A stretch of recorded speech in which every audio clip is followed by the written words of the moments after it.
بسم اللہ الرحمن الرحیم۔ الحاج ڈاکٹر عبد الکریم جرمانوس ہنگری کے مستشرق اور بین الاقوامی علمی شہرت کے مالک تھے۔ وہ پہلی اور دوسری جنگ عظیم کے درمیان ہندوستان آئے تھے۔ کچھ عرصہ ڈاکٹر ٹیگور کے شانتی نکتین میں گزار کر جامعہ ملی دہلی گئے، جہاں انہوں نے الشرح صدر کے ساتھ اسلام قبول کر لیا۔ ڈاکٹر صاحب موصوف کئی زبانوں کے ماہر تھے، خصوصاً ترکی میں سند کا درجہ رکھتے تھے۔ مشرقی علوم کا مطالعہ اسلام کی طرف ان کی رہنمائی کا سبب ہوا تھا۔ بہت دلچسپ داستان ہے ڈاکٹر عبد الکریم جرمانوس کی کہانی۔ انہیں کی زبان جوانی کا زمانہ تھا۔ میں برسات کی خوشگوار اور خوبصورت سے پہر کو ایک مصوت رسالہ پڑھ رہا تھا۔ اس کے صفحات پر عصر حاضر کے مباحث کے ساتھ ساتھ دلچسپ افسانے اور دور دراز ملکوں کے حالات پھیلے ہوئے تھے۔ میں رسالے کے ورق الٹ پلٹ رہا تھا کہ نگاہ ایک تصویر پر جم کر رہ گئی۔ یہ تصویر کچھ چھت دار مکانوں کی تھی، جہاں بجائے گنبد اور مینار آسمان کی طرف بلند ہو رہے تھے، اور بہت سے لوگ زرد برق لباس پہنے سیدھی صفوں میں دو زانوں بیٹھے ہوئے تھے۔ تصویر کا منظر ہمارے مغربی مناظرے سے بالکل مختلف تھا، اس لیے میری توجہ اس میں جذب ہو کر رہ گئی۔ ایک نامعلوم سی بے چینی ہوئی کہ اس تصویر کا اصل مفہوم معلوم کیا جائے۔ بعد میں تھوڑی سی کوشش سے پتہ چل گیا کہ یہ تصویر مسلمانوں کی عبادت نماز کی ایک جھلک پیش کرتی ہے۔ مزید معلوم ہوا کہ مسلمان اپنا ایک الگ طرز زندگی رکھتے ہیں۔ تجسس تو تھا ہی، میں نے ترکی زبان پڑھنا شروع کر دی۔ مجھے بہت جلد یہ معلوم ہو گیا کہ ترکی ادب میں اس کے اپنے الفاظ بہت کم ہیں۔ اس کی نثر میں فارسی اور نظم میں عربی کا اثر غالب ہے۔ اب میں نے ترکی کے ساتھ عربی اور فارسی کی تحصیل بھی شروع کر دی۔ مقصد محض یہ تھا کہ ان زبانوں کے ذریعے اپنے آپ کو اس روحانی دنیا میں داخل ہونے کے قابل بنا سکوں، جس کی تابناکیوں نے انسانیت کی تقدیر کو جگمگا دیا ہے۔ خوش قسمتی سے ایک مرتبہ موسم گرما کی تعطیلات میں مجھے بوسنیا کے سفر کا اتفاق ہوا۔ یہ یورپی ملکوں میں ہمارا سب سے قریبی پڑوسی ہے۔ وہاں میں نے ایک ہوٹل میں قیام کیا اور جیتے جاگتے چلتے پھرتے مسلمانوں کو قریب سے دیکھنے لگا۔ رات کا وقت تھا، مدھم بھر کی روشنی سڑکوں پر پڑ رہی تھی۔ میں ایک کم حیثیت کیفے میں داخل ہوا۔ اندر معمولی سٹولوں پر بیٹھے دو بوسینی قہوے کا لطف اٹھا رہے تھے۔ وہ ترکوں کے روایتی کپھے دار پاجامے پہنے ہوئے تھے، جو کمر پر سے پٹیوں کے ذریعے بندھے ہوئے تھے۔ ہر ایک پٹی میں ایک خنجر لٹکا ہوا تھا۔ پوشاک اور وضاقتہ سے وہ فوجی معلوم ہوتے تھے۔ میں تڑپتے دل کے ساتھ ان سے کچھ دور ایک سٹول پر دبک کر بیٹھ گیا۔ دونوں نے میری طرف متجسس نگاہوں سے دیکھا۔ میری رگوں میں خون مجمد ہو کر رہ گیا، اور وہ تمام قصے ذہن میں تازہ ہو گئے جو کتابوں میں مسلمانوں کی متعصبانہ تشدد اور عدم رواداری کے بارے میں پڑھ چکا تھا۔ وہ دونوں آپس میں کچھ سرگوشیاں کر رہے تھے، اور جہاں تک میں سمجھ سکا موضوع سخن کیفے میں اس وقت میری غیر متوقع وجود کی تھی۔ مجھے ڈر لگنے لگا کہ کہیں وہ مجھے قتل نہ کرتے۔ اس خطرناک ماحول سے میں نے نکل جانے کا ارادہ کر لیا، لیکن مجھ میں اٹھنے کی سخت ہی رہی تھی۔ میں اسی پریشانی میں مبتلا تھا کہ ہوٹل کے ملازم نے خوشبودار قہوے کی ایک پیالی لا کر میرے سامنے رکھ دی، اور ان خوفناک آدمیوں کی طرف اشارہ کیا کہ انہوں نے بھیجی ہے۔ میں نے ان آدمیوں پر گہری نگاہ ڈالی۔ اس پر ان میں سے ایک نے متبسم چہرے کے ساتھ نرم اور شیریں آواز میں مجھے سلام کیا۔ میں نے بادل نخواستہ مصنوعی مسکراہٹ کے ساتھ سلام کا جواب دیا۔ میرے دونوں مفروضہ دشمن اپنی جگہ سے اٹھ کر میرے قریب آ گئے۔ مجھ کو یقین ہو گیا کہ وہ کم از کم مجھے کیفے سے نکال باہر کریں گی، لیکن انہوں نے پہلے سے بھی زیادہ میٹھے لہجے میں دوبارہ سلام کیا اور میری چھوٹی میز کے سامنے بیٹھ کے ایک نے تپاک کے ساتھ سگریٹ پیش کیا۔ ان کے شریفانہ برتاؤ سے مجھے محسوس ہونے لگا کہ اس فوجی لباس کے اندر خلیق اور متواضع روح پوشیدہ ہے۔ انہوں نے سلسلہ گفتگو شروع کیا۔ میں قدیم ترکی میں ان کی باتوں کا جواب دیتا رہا۔ یہ بات چیت بڑے کام کی ثابت ہوئی. انہوں نے بڑے خلوص سے مجھے اپنے یہاں مدعو کیا. مسلمانوں سے ذاتی طور پر یہ میری پہلی ملاقات تھی. دن مہینے برس وہ نہ وہ واقعات حادثات اپنے دامن میں لے کر آتے اور گزرتے گئے.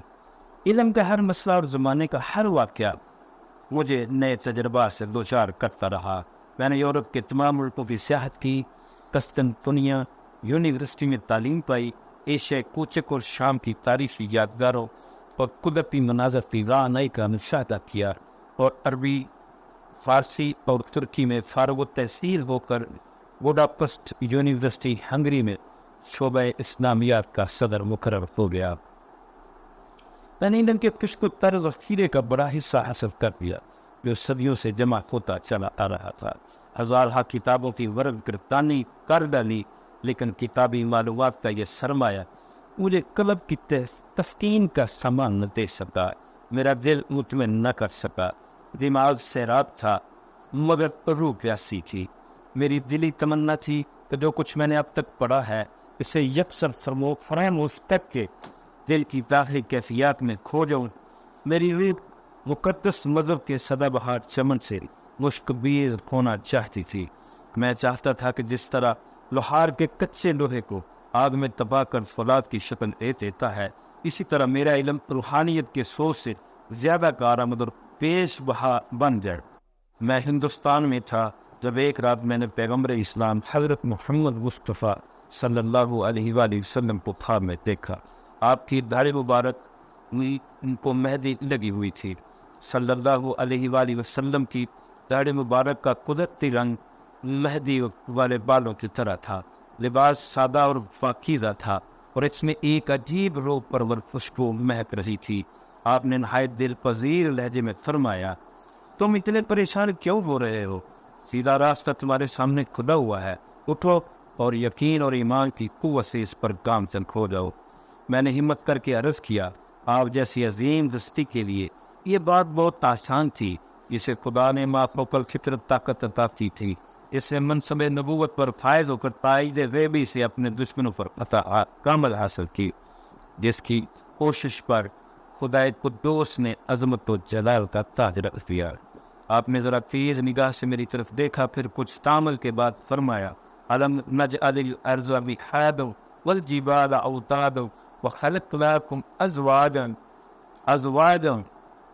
ازواجا وجعلنا نومکم سباتا. کیا ہم نے زمین کو فرش اور پہاڑوں کو مل کے نہیں بنایا اور تم کو جوڑے کر کے پیدا نہیں کیا، اور ہم ہی نے تمہارے سونے کو راحت ہی بنایا. آپ کی عربی اس قدر فصیح اور پرشکو تھی، اس کا ہر لفظ خوشگوار بانگے درا کی مانے میرے کانوں میں پڑ رہا تھا. کلام الہی جو آپ کی پیغمبرانہ زبان سے ادا ہو رہا تھا وہ میرے سینے پر ایک بھاری بوجھ بہنے جا رہا تھا. اس کے بعد اچانک میری آنکھ کھل گئی. میں نے کراہتے ہوئے کہا، اب مجھے نیند نہیں آ سکتی. میں اس راز کو نہیں سمجھ سکتا جو ان پردوں میں پنہاں ہے. میرے منہ سے خوفناک چیخ نکل گئی. بے چینی سے دیر تک کروٹیں بدلتا رہا. پیغمبر خدا کی خشم بھی نگاہ سے دل پر ہیبت سے بیٹھتی جا رہی تھی. پھر ایسا محسوس ہوا جیسے گہری نیند طاری ہو گئی ہے. میں اچانک جاگ اٹھا. روے میں دوران خون تیز ہو گیا. سارا جسم پسینے میں شرابور ہو رہا تھا. جوڑ جوڑ میں درد تھا. زبان گنگ ہو رہی تھی اور بے حد عزم حلال اور تنہائی کا احساس ہو رہا تھا. دوسرے جمعے کو جامع مسجد میں آنکھوں نے ایک نیا منظر دیکھا. بورے بالوں اور زرد چہرے کا ایک اجنبی چند محترم شخصیتوں کے ساتھ مجمع میں سے اپنا راستہ بناتے ہوئے آگے بڑھ رہا ہے. میں ہندوستانی کپڑے پہنے ہوئے تھا. سر پر رام پوری ٹوپی تھی. سینے پر سلاطین ترکی کے غیب کردہ نشانات امتیاز آویزاں تھے. ایک مختصر سی جماعت مجھے اپنے ہمراہ لیے سیدھی منبر کے سامنے پہنچی. یہاں علماء اور بزرگان ملت بیٹھے ہوئے تھے. انہوں نے بلند آواز سے السلام علیکم کہہ کر میرا استقبال کیا. میں منبر کے قریب بیٹھ گیا. میری آنکھیں بلا ارادہ اٹھ کر تھوڑی دیر کے لیے مسجد کی تعمیر، صنعت کاری اور محراب و در کی زیب و زینت کی طرف جم گئے. درمیان کی بلند محراب پر شہد کی مکھیوں نے چھتے لگا رکھے تھے جن کے گرد وہ جمع مجمع سے بے نیاز ہو کر چکر لگا رہے تھے۔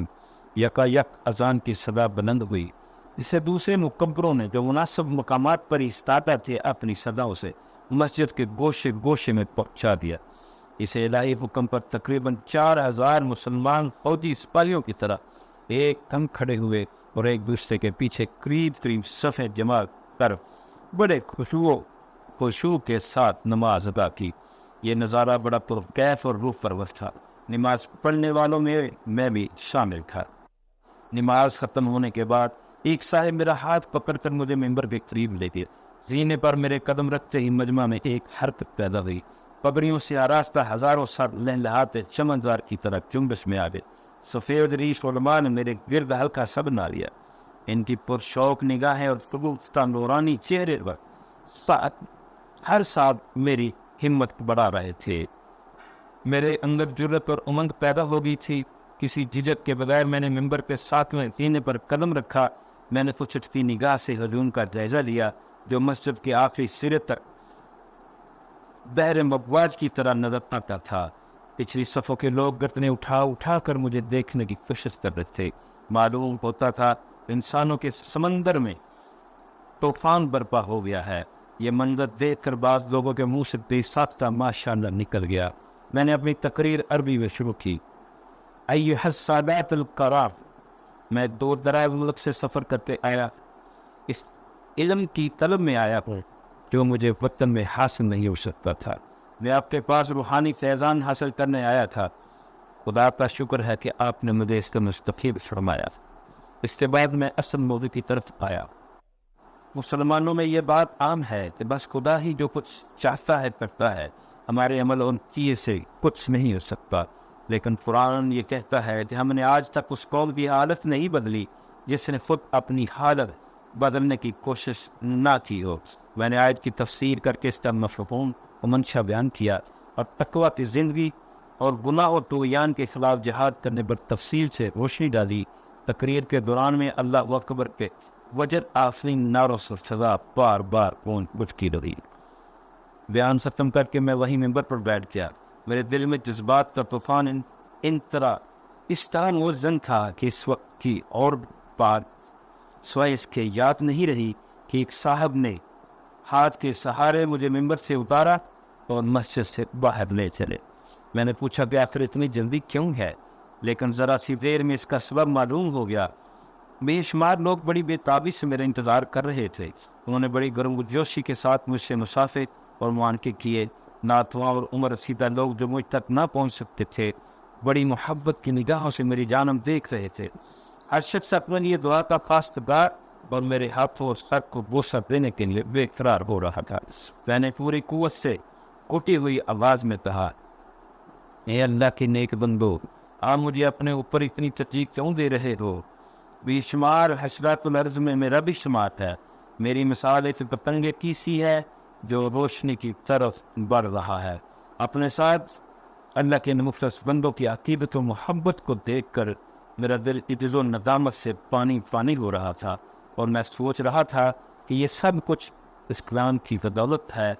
بے شک ہمارا سب سے بڑا اور پختہ رشتہ دین کا ہے۔